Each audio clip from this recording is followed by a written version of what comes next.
नमस्कार, आप देख रहे हैं कशिश न्यूज और आपके साथ मैं हूं दीपक शर्मा। मोदी आए और मुकाबले में दिलचस्प मोड़ ना आए, ये कम ही होता है।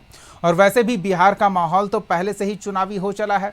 ऐसे में नेता मंच, माहौल, मौका देख दस्तूर के हिसाब से विरोधियों पर बयानों के बाण दागने से परहेज नहीं करते।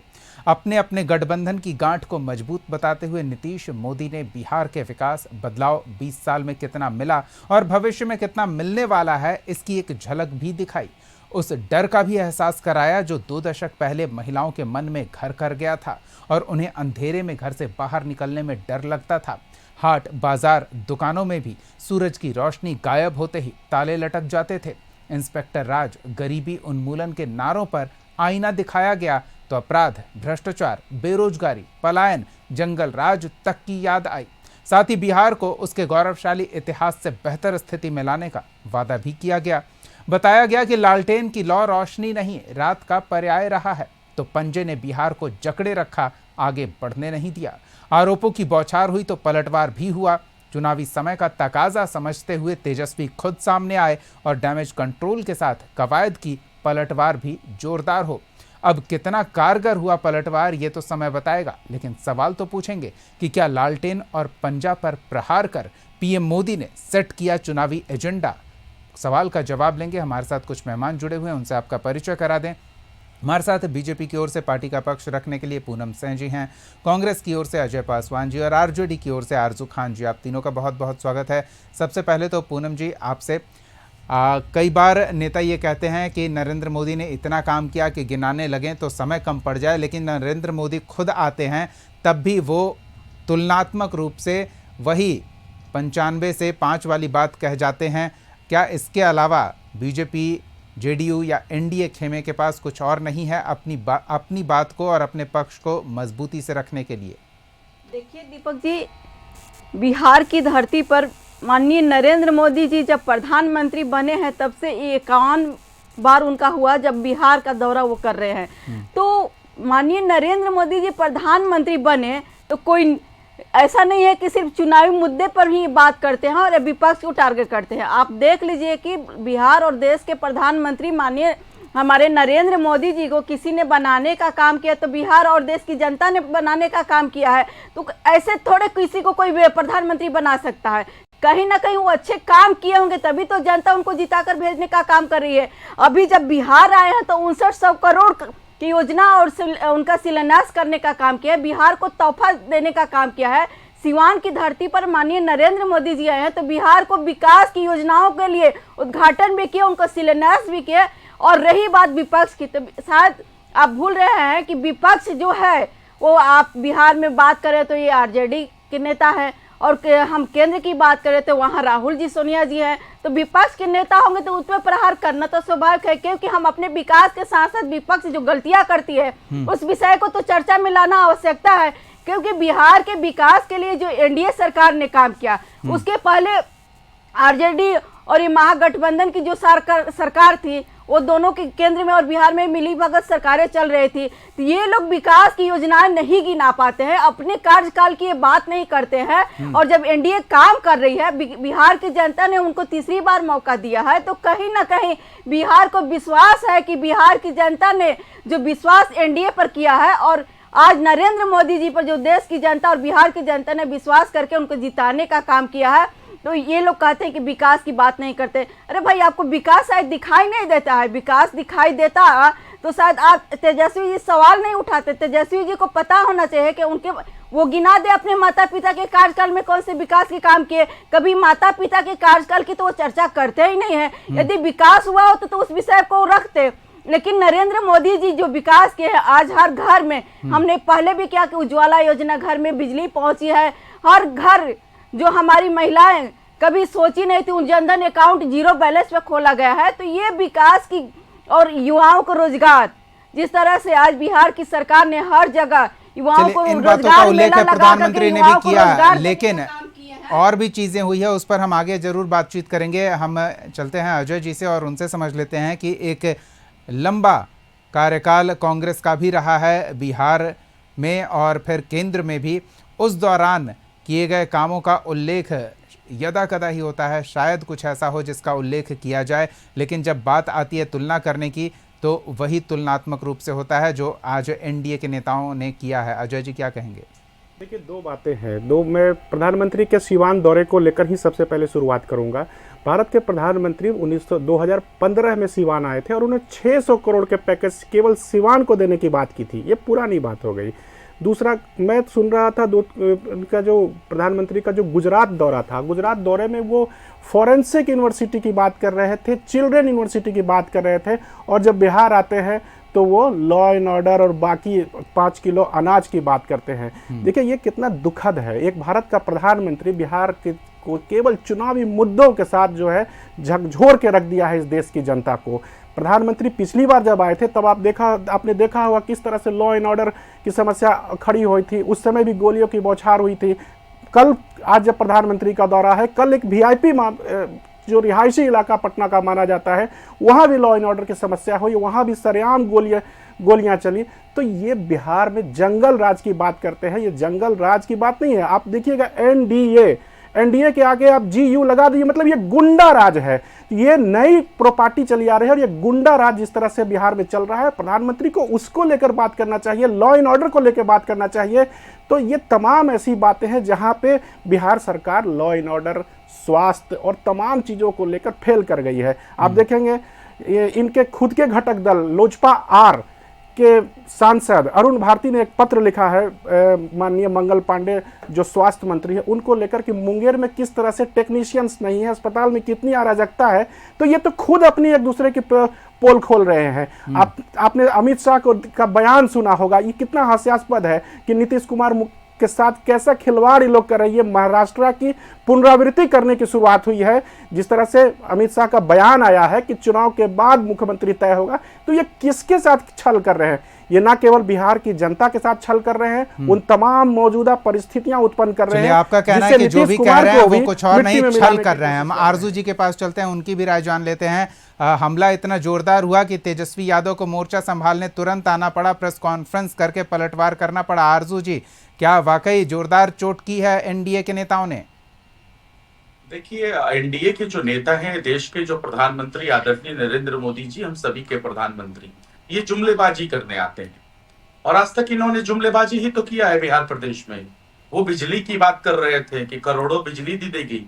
उनको ये भी बताना चाहिए कि बिहार प्रदेश गरीब राज्य है और 20 सालों से एनडीए समर्थित सरकार चला रही है अब, और यहाँ का जो है बिजली दर पूरे देश में सबसे ज्यादा महंगी है। 7 रुपए प्लस बिजली यूनिट दर है। तो यहाँ का गरीब जो आदमी है, जिसकी प्रति व्यक्ति आय गुजरात से भी कम है, गुजरात 2,72,000 समथिंग है प्रति व्यक्ति आय, और बिहारियों की 85 लाख से ज्यादा प्रति व्यक्ति आय मात्र 6 लाख रुपए, 6,000 रुपए महीने है।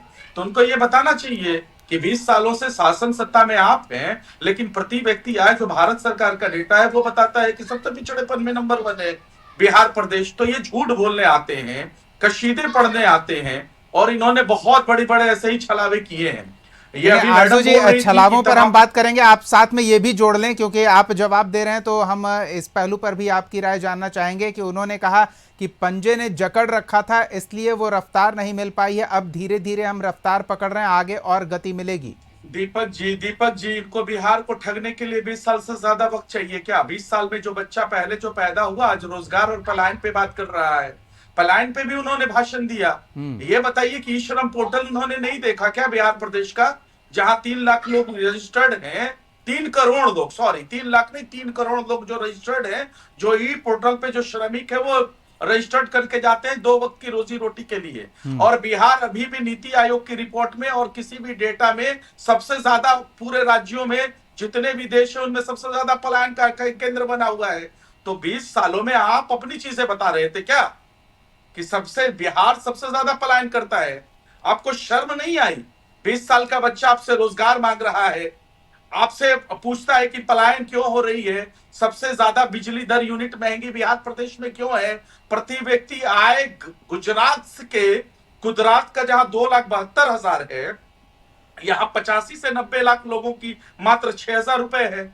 तो ये सब पे उनको बताना चाहिए ना। 20 सालों से थोड़ी का शासन सत्ता है, लेकिन परेशानी है, बेशर्म सियासत करनी है, लोगों को भ्रमित करना है, परसेप्शन बनाना है और झूठ बोलना है। आदरणीय प्रधानमंत्री जी का तो काम झूठ ही बोलना है ना। 125 लाख करोड़ के पैकेज देके चले गए थे, बिहार हर सूचकांक में फिसड्डी, फिर 56,000 करोड़ के पैकेज देके चले गए, उसके बाद भी बिहार सबसे ज्यादा फिसड्डी। पुल पुलियों की बात कर रहे थे तो उनको यह भी बताना चाहिए ना कि एनडीए समर्थित सरकार में पुल पुलिया में इतना बड़ा करप्शन है कि देश में जितना पके पेड़ से आम नहीं टपकता है, बिहार की पुलें टपकती हैं। एक पुल ऐसा भी है जो 10 सालों से निर्माणाधीन है, कई करोड़ रुपए लग गए हैं और आज भी वो निर्माणाधीन है, बन के तैयार नहीं है। तो इनको ये सब पे बातें करनी चाहिए थी और ये भी उनको बताना चाहिए था कि जो महिलाओं की बात करते हैं, सुरक्षा की जो गारंटी लेते हैं, 63% महिलाएं जो है नेशनल हेल्थ सर्वे की रिपोर्ट आई है जो एनेमिक है, खून की कमी से मर जाती है। यहाँ बिहार का बच्चा ऐसा है पूरे राज्यों में जो सबसे ज्यादा कम वजन वाला पैदा होता है, उसकी माँ को न्यूट्रिशनल पदार्थ 2 वक्त के नहीं मिलते, 2 खुराक नहीं मिलते हैं। उनको ये भी बताना चाहिए और ये भी उनको बताना चाहिए कि 12 से 13 लाख बच्चे इंटरमीडिएट का हर साल एग्जाम देते हैं और एग्जाम देने के बाद सिर्फ 6 लाख सीटें बिहार सरकार के पास है जिससे वो ग्रेजुएशन करवाती है। चलिए हम जवाब ले लेते हैं आरजू जी। पर्याप्त संख्या में आपने आरोपों की बौछार कर दी। बेशर्म सियासत करने आते हैं क्या? बिल्कुल, हम जवाब ले लेते हैं पूनम जी से। पूनम जी, लाख करोड़ कई बार सुने जाते हैं। आरजू जी कहते हैं पता नहीं वो कितना दे रहे हैं कि बिहार आगे बढ़ ही नहीं पा रहा है और कितना देने का दावा कर दे रहे हैं, लेकिन सब छलावा है, छल कर रहे हैं जनता के साथ और अलग अलग सेक्टर में इतनी खामियां आरजू जी गिना रहे हैं। क्या वो नजर नहीं आ रही सरकार को? देखिए दीपक जी, जो आरजू जी है शायद ये पूरा सही से बता नहीं पा रहे हैं। जब 2005 से पहले की विकास दर की बात करते हैं तब 2005 के पहले विकास दर क्या थी? 2.3%। आज और उसका वार्षिक बजट क्या था? 23,000 करोड़ रुपए। आज क्या है? आज हमारे बिहार सरकार को माननीय नरेंद्र मोदी जी ने 14 लाख करोड़ रुपए बिहार को विकास के लिए जो बजट दिया है, शायद ये आरजू जी को पता नहीं, इनको पढ़ने की आवश्यकता है। और नहीं, वो तो पूछ रहे हैं ना कि जो दे रहे हैं वो जा कहाँ रहा है? नहीं, वो जा कहाँ रहा है शायद इनको, हम तो वही बोल रहे हैं कि इनको विकास दिखाई नहीं पड़ता है ना। विकास इनको कब दिखाई देगा ये तो ये अब समझने की बात है, क्योंकि ये लोग विकास के नाम पर बिहार को जंगल राज में तब्दील कर दिए थे। बिहार की जनता त्राहिमाम कर रही थी, आज ये पलायन की बात करते हैं। इन्हीं के माता पिता के, तेजस्वी जी के माता पिता की सरकार थी जिसमें से 1.5 लाख लोग बिहार से बाहर पलायन किए थे, उसमें डॉक्टर, व्यवसायी और इंजीनियर भी थे। ये पलायन की बात करते हैं, ये जुमलेबाजी की बात करते हैं। बिहार के इनके मुख्यमंत्री 2 मुख्यमंत्री रहे, एक डिप्टी सीएम इनके तेजस्वी जी रहे।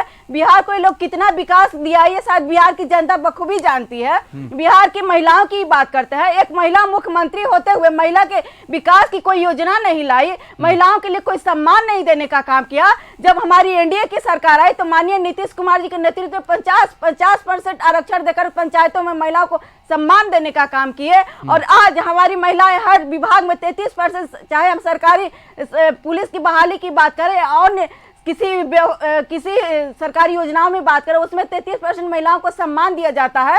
एक मुख्यमंत्री महिला होते हुए महिलाओं को कितना सम्मान दिए ये शायद ये नहीं बता सकते आरजू जी, लेकिन बिल्कुल वो बताएंगे और हम जानने का भी प्रयास करेंगे। पूनम जी, इतनी चीजें हैं बोलने के लिए, हम इस पहलू पर भी आ रहे हैं। आरजू जी आपके पास भी आएंगे। इतनी बातें हैं बताने के लिए विकास को लेकर और आगे की संभावनाओं को लेकर, पीछे की गलतियों को सुधारने की कोशिश को लेकर, लेकिन फिर अंबेडकर की बात क्यों हो रही है, जाति व्यवस्था की बात क्यों हो रही है? इन सब चीज़ों पर बात करने के लिए प्रधानमंत्री को ये याद कौन दिला रहा है? आखिर क्या वजह है? चुनावी फायदा ही तो चाह रहे हैं ना पूनम जी?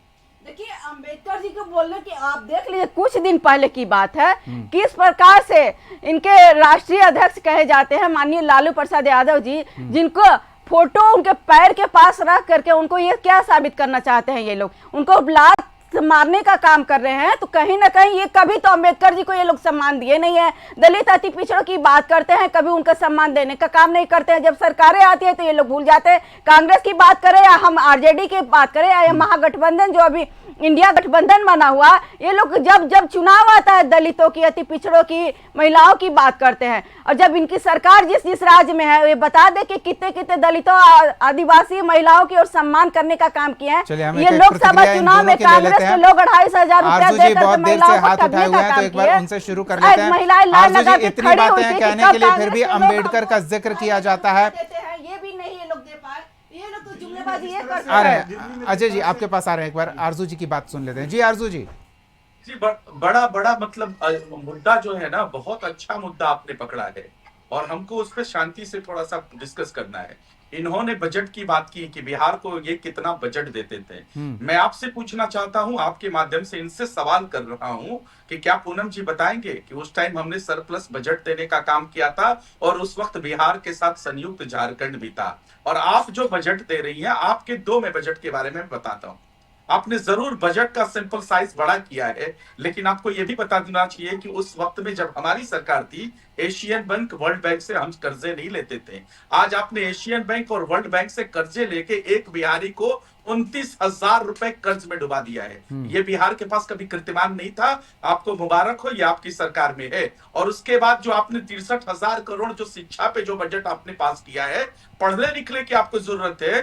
63,000 करोड़ बजट पास करने के बाद भी पूरे देश में जितने भी राज्य हैं, उन राज्यों में 100 में से सिर्फ 9 बच्चे इंटरमीडिएट में पास करते हैं। वो बिहार प्रदेश आपकी एनडीए समर्थित सरकार में है। और सबसे ज्यादा किसी भी राज्यों से अगर ज्यादा बच्चे हाई स्कूल जाते जाते अपनी पढ़ाई को अगर छोड़ देते हैं, तो आप इसका भी मुबारकबाद लीजिए। वो आपकी एनडीए समर्थित सरकार में है, वो बिहार प्रदेश में है। कहना है पूनम आपको जी। ये सब बताना चाहिए, ये आपको सब बताना चाहिए। और महिलाओं की जो बात करती है, इनके चलिए मैं कार्यकाल अगर में कितनी स्कूलें दीपक जी मेरा सवाल अभी नहीं, जवाब बिल्कुल देना आरजू नहीं जी हुआ। आएंगे आपके पास। दीपक जी, ये सवाल भी ले लीजिए आप। ये बताया कि इनके राज्य में माता पिता की सरकार थी, चाहे जैसे कितने मेडिकल कॉलेज की खोले गए, कितनी स्कूलें थे, कितने शिक्षक थे, कितने स्टूडेंट पढ़ने जाते थे, ये भी ये बताने का काम करे। चलिए, कितने उन्हें स्वास्थ्य मौका विभाग में देते हैं बताने हॉस्पिटलें का। थी, ये भी बताने का काम करे। बिल्कुल बताने का स्कूल मौका के देते नाम हैं। पे कोई स्कूल में ना टीचर थे, ना कोई स्टूडेंट पढ़ने जाते थे, ना कोई विद्यालय थी। ये लोग स्कूल की बात करते चलिए हैं, जवाब शिक्षा ले की लेते हैं बात पूनम जी, करते हैं। जवाब ले लेते हैं ना जी। आरजू जी बताइए। देखिए, ये बेशर्म अरे सियासत करेगी अरे तो मैं क्या बेशरम तो जवाब आप दूं? लोग हैं। बिहार मैं क्या को इस बताना तरह से चाहूं? आप लोगों ने ढकेल दिया, तब जंगल राज में पूनम तब्दील जी, कर दिया। पूनम जी, तो बिहार को सुधारने पूनम में जी, हम आप लोगों को महिला अभी हैं। इतना समय लग रहा आपसे है ज्यादा कि बेहतर अभी हम मैं बिहार चिल्ला को सकता पटरी हूं, पर बोल लाने का सकता काम हूं। किए हैं। आप और अभी सुनिए, आगे जाकर के अरे और बिहार बेशर्म अच्छी सियासत तरक्की करने कर रहा है। वाली, 20 और सालों सबसे से बड़ी बिहार को बात आरजू भ्रष्टाचारी जी, में लुका दिया। बिहारी कहना और आप बात अपमान कर का रही हैं। बात था। कोई आप बिहारी सुनिए, बाहर पहले जाता था तो सुनिए, बिहारी कहने पहले में शर्म सुनिए, की बात महसूस 5 होती थी। करोड़ युवा क्यों और तैयार आज कर रहे हैं? बिहारी इसका कहने आरजू में जी, शर्म नहीं है, अरे गर्व ठीक से है, महसूस पूनम जी, होता एक है। सेकंड। हमारे बिहार पूनम जी, नहीं आप आपके आरोपों पर पूनम जी, ठीक है, एक सेकंड। आरजू जी, इनके आरोपों पर आपने पर्याप्त जवाब दे दिया। हम जो सवाल पूछ रहे हैं वो सवाल ये है कि इतने विकास से जुड़े मुद्दे हैं, इतने सेक्टर्स में हो रहे हैं काम, या काम में कहां कमी है उसका उल्लेख करने का विषय है। लेकिन इसके बीच आपको फिर भी समय मिल जाता है अंबेडकर का जिक्र करने को लेकर। लेकिन आप अब हमारे सवाल को टाल क्यों रहे हैं? अंबेडकर का जिक्र करते हुए प्रधानमंत्री ने जिस तरह से कांग्रेस और आरजेडी पर हमला बोला है, उसका जवाब तो देना बनता है ना, या उस मुद्दे पर छूना भी नहीं है? मैं जवाब दे रहा हूं, मैं उसका जवाब दे रहा हूं। जी आरजू जी, ये नकली अंबेडकरवादी, मैं बार बार कहता हूं कि अंबेडकर के साथ खड़ा रहना और अंबेडकर के आड़ में राजनीति करना दोनों अलग चीजें हैं। ये अमित शाह से माफी क्यों नहीं मंगवा रहे हैं? और जहां आदरणीय लालू प्रसाद यादव जी ने उस तस्वीर को भी नहीं देखा क्योंकि उनका किडनी ट्रांसप्लांट हुआ है, आप वो वीडियोस देखिए और बताइए। और देश के पूरे दर्शकों ने देखा है और उसको एनालिसिस वो वीडियो हम लगातार चला रहे हैं, देखा तक नहीं। आपकी बातों के साथ टेलीविजन स्क्रीन पर वही वीडियो चल रहा है आरजू जी। हमको मालूम है दीपक जी, हमको मालूम है दीपक जी, आप चला रहे हैं, अच्छी बात है, आप चलाइए। जिस तस्वीर को आदरणीय लालू प्रसाद यादव जी ने देखा भी नहीं, आप उस पर हमसे स्पष्टीकरण मांगते हैं। और इस देश के गृह मंत्री सदन में खड़े होकर अंबेडकर अंबेडकर अंबेडकर 6 बार कहते हैं, वो माफी कब मांगेंगे? थोड़ा ये नकली चलिए, आरजेडी का पक्ष तो आ गया पूनम जी। अब कांग्रेस पर भी आरोप आ रहे हैं, आरजू जी आपके पास फिर आ रहे हैं। कांग्रेस पर भी आरोप लगाया गया है अंबेडकर को लेकर, तो अजय जी से उनका भी पक्ष जान लेते हैं। अजय जी, देखिए, अंबेडकर जो है इस देश के संविधान निर्माता रहे हैं और कांग्रेस पार्टी की इसमें महत्वपूर्ण भूमिका रही है। बीजेपी के शासन में जब भी आप देखेंगे तो भारतीय संविधान की लगातार न केवल आलोचना करते रहे बल्कि संविधान बदलने की बात होती रही है। तो ये तो अंबेडकर का इससे बड़ा अपमान क्या हो सकता है? क्या संविधान के साथ छेड़छाड़, संवैधानिक व्यवस्थाओं को ताक पे रखना, तो ये कई बार हुआ है ना। जिस अंदाज में आप बोल रहे हैं उस अंदाज में संविधान को तो कोई नहीं बदल रहा है। संविधान में देखिए, हजारों ऐसे भारतीय जनता पार्टी के कार्यकर्ता है जिन्होंने संविधान बदलने की बात कही है, संविधान को लेके कई बात कही है। तो ये तो अंबेडकर का ही अपमान है ना। और लालू जी की तस्वीर वाला मामला है वो तो बिल्कुल डिफरेंट है। भारत के प्रधानमंत्री को बिहार आके इस तरह की बातें करना ये घिनौनी राजनीति है। अंबेडकर को सामने करके, कभी संविधान को सामने करके बाकी चीजों को छोड़ देना क्या आसान बात है? ये बिहार की जनता के साथ अपमान है। को बीजेपी पर मढ़ रहे हैं, जो कोई नेता या कार्यकर्ता बोलकर चला जाता है उसे मोदी मर नहीं रहा हूं, ये हकीकत है। तो वो ये मर नहीं रहा हूं, ये हकीकत है। आरजू जी ने आपको याद दिलाया कि कांग्रेस ने अंबेडकर के साथ क्या किया, हराने का काम किया, टिकट नहीं दिया, तो वो ओछी राजनीति हो जाएगी। लोकतांत्रिक व्यवस्था है, निर्वाचन की अपनी परिस्थितियां थी उस समय, तो वो चीजें सामान्य है। मगर आप मुझे ये बात बताइए ना, पूनम जी, नहीं, आप मुझे एक बात बताइए कि किस तरह से कांग्रेस के प्रवक्ताओं से, जी बताइए, और जो इनके नेता है इतने दिन से अंबेडकर जी का नाम लेते हैं, संविधान निर्माता कहते हैं, इन्होंने सम्मान कब दिया? कभी दिया ही नहीं। आप एक बार भी अंबेडकर के अपमान की बात बता दीजिए ना, एक बार भी संविधान। नहीं, आपने बताइए मुझे, एक दिल्ली के वो ऐसी परिस्थितियां थी, क्यों नागपुर में इतना बड़ा आयोजन हुआ और अंबेडकर को इससे बड़ा सम्मान क्या हो सकता था? नागपुर में जिस तरह से अंबेडकर जी के इंतकाल के बाद जो सम्मान हुआ था, उससे बड़ा क्या हो सकता है? ये झूठे लोग हैं। कभी आप अंबेडकर की बात करेगा, ये गांधी को मारने वाले लोग हैं, गोडसे को पूजने वाले लोग हैं। ठीक है, क्या अंबेडकर की बात करेंगे? आगे बढ़ते हैं ना, हम अगले सवाल पर चलते हैं। कांग्रेस के लोग भूल जाते हैं। ठीक है, नहीं, इस पे पर्याप्त, आप तीनों मेहमानों का पर्याप्त पक्ष आ गया। हम अगले सवाल पर चलते हैं। नहीं, वक्त जल्दी से दीपक जी ये कहते हैं, हम आरजेडी के प्रवक्ता कहते हैं कि लालू जी की तबीयत खराब है। जब लोकसभा चुनाव आते हैं तो बेटी के प्रचार के लिए, रोहिणी आचार्य के लिए इनकी किडनी का जो ट्रांसप्लांट वो ये नहीं कर रहे, वो कह रहे हैं कि उन्होंने तस्वीर देखी नहीं है। पैर के पास रखा जाए तो कह रहे हैं कि उनकी तबीयत ठीक नहीं है, किडनी खराब है, तो उस समय लालू जी स्वस्थ हो जाते हैं जब चुनाव आता है तो। और जब अभी हमारे कोई उनके कार्यकर्ता ही लेकर जाकर देते उनके हैं। स्वास्थ्य की बात है, हमारे बिहार के एक प्रभावशाली व्यक्ति हैं, वो दौड़ने लगे, हम तो ये काम ना करेंगे। वो दौड़े, प्रचार के लिए क्यों जाए, वो दौड़े, ये काम ना करें। कैसे चरित्र चित्रण कर रहे हैं आप? देखिए कितना अपमानजनक बात है। सम्मान तो दे नहीं सकते। भारत के प्रधानमंत्री को बिहार आने के बाद ऐसी बातें करना, इससे ज्यादा अपमान करने वाली कौन सी बात हो सकती है? राजनीति है, हर कोई अपना फायदा देखकर ही कुछ बोलता है। आरजू जी कुछ बोलना चाह रहे हैं। आरजू जी, चुनावी माहौल है, चोट जोरदार हुई है, तभी तो शायद तेजस्वी यादव को आना पड़ा मोर्चा संभालने।